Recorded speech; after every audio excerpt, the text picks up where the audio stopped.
This is TWiT. Leo Laporte, the tech guy.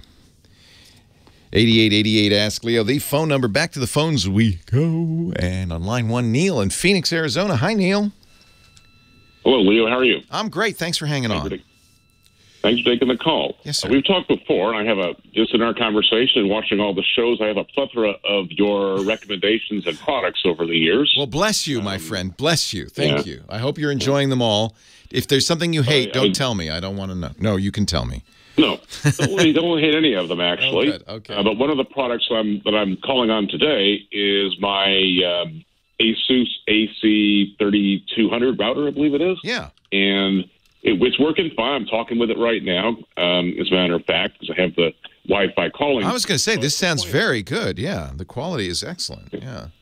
Yeah, we talked about that. So I'm using the router, and it's working perfectly well.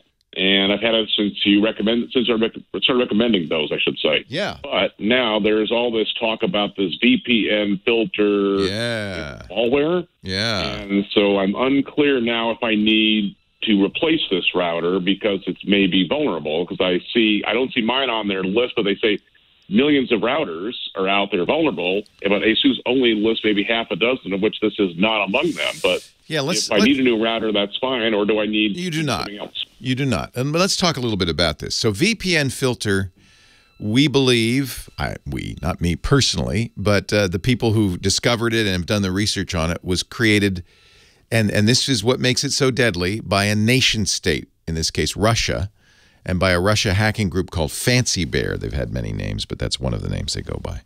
The reason that's an issue, and the reason, first of all, you can tell when malware is created by a nation state because it's so darn good.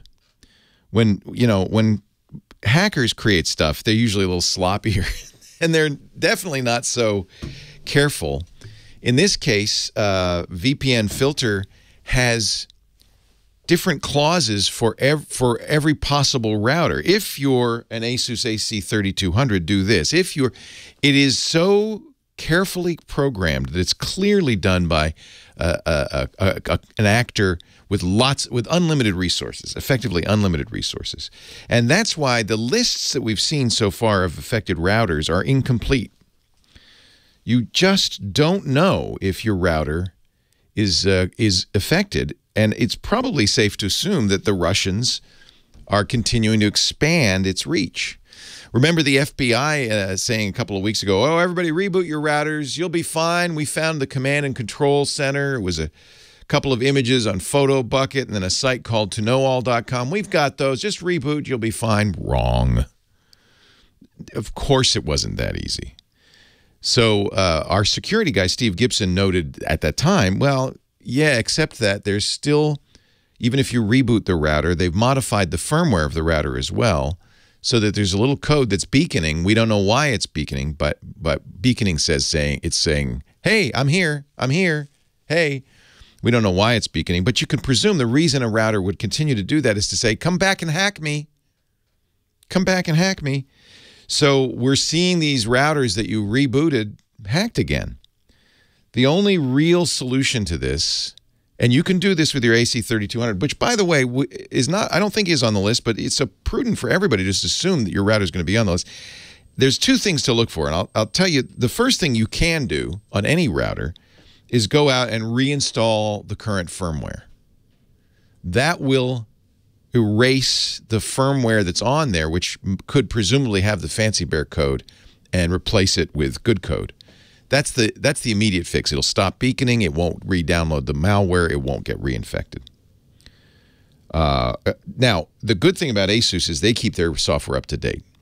One of the reasons I recommended this router is it's based on open source router software called DDWRT, which Asus uses, they modify, but you can put third-party DDWRT compatible firmware on it if you're feeling like Asus is not keeping it up to date, but they are. In fact, I bet you, if you check, you've got patches since this came out. Most of the companies, and this is the second point, most important point, if you buy a router that gets updated by the company on a regular basis and the company is paying attention, you'll be fixed, because they have to fix the flaw that allowed VPN Filter in the first place. So check to see if there's an update on it. Even if there isn't, reload the current most recent version, and you're probably all right. Okay. I have the current firmware, but how would you update it again? You pretend, yeah, some routers you can't. Some routers you just say, download and install this. And I think you can on the Asus. You just download that firmware and reinstall it. As if you're getting new firmware, except you're not. And then keep an eye out and see when Asus updates it. And it's probably the case that if a router isn't getting updated, that it's time to get a new router. But I think this 3200 is recent enough that you're probably all right. Well, thank you. We appreciate you taking my call. Yeah, I'm glad you called. This is really a big issue. It's going to, this is just the beginning. We are, you can now say we're in a hot war, a hot cyber war with the Russians and others as well. But the Russians are the most active, Chinese to some degree as well. And both countries, and North Korea has their own hacking group as well.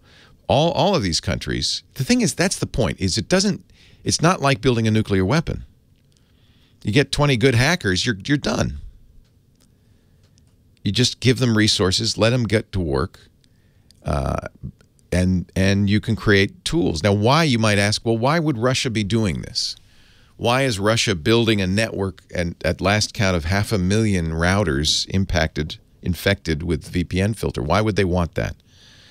Well, it's not to steal your credit card number. Don't worry. It's not about you. It's to steal your router and your bandwidth and to use it for their purposes. And we don't know what their purposes are, but you need only look at what Russia has done in Ukraine to see what they're thinking about. Russians were able to take the Ukraine grid down for some hours. They turned it back on. It was a test a couple of years ago. They have been able to do all sorts of things to Ukraine. Ukraine has become Russia's. They don't remember. They think the Ukraine should be in Russia, a part of Russian territory. Remember, Russians invaded the Crimea. The reason it's often called the Ukraine was the Ukrainian region of Russia for many years. So the Russian government kind of considers the Ukraine to be, a prodigal son, and they don't mind attacking it. It's a good place to test your hackers. And by the way, Ukraine has some very talented, skilled tech people there. So it's a good place to kind of see what they can do in defense. But that's not the end game. The end game is, I believe, and I think our intelligence community believes, I know they believe, the end game is attacking us. And you don't have to think too hard to imagine what it would be like if Russia took our electric grid down for a few days. What chaos that would cause. And don't you think we're not doing the same? We're absolutely. In fact, we're kind of doing it explicitly and in public. We've created a cyber warfare unit. And they're working on these kinds of attacks. We know because some of them have leaked out from the NSA and elsewhere. So the next few years, that's what we're going to see, is warfare. And unfortunately, you and I and our routers and our Internet of Things devices of all kinds, anything connected to the Internet, are targets, not endgame targets, targets for eventual attacks against the full government. So something we need to really, I think, be aware of. And it would be a very important thing for you to do is to start getting used to updating firmware. Only buy devices with updatable firmware. That's super important. If the firmware can't be updated, then that device is a sitting duck. And you want a company that's going to continue on a regular basis to update the firmware. That's really important.